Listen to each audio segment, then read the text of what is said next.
I spent the last 15 months covering the United States presidential election.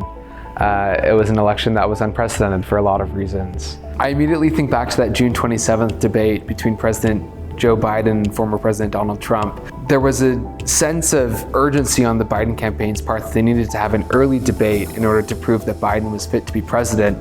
And of course, the opposite proved to be true.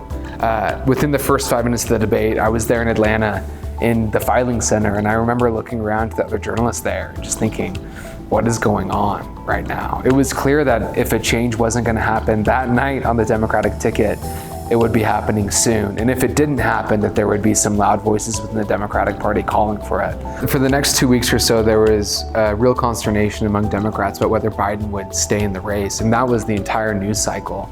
But then on July 13th, an assassin attempted to take the life of former President Donald Trump at a rally, and then boom, that was the story. 2 days later, the Republican National Convention starts, and that's the whole story. It's not about policy, it's not about nominating Trump, it's about celebrating him as someone who just survived an assassination attempt.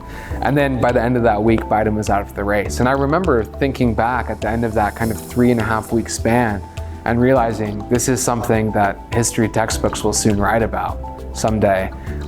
This is history and we're living it.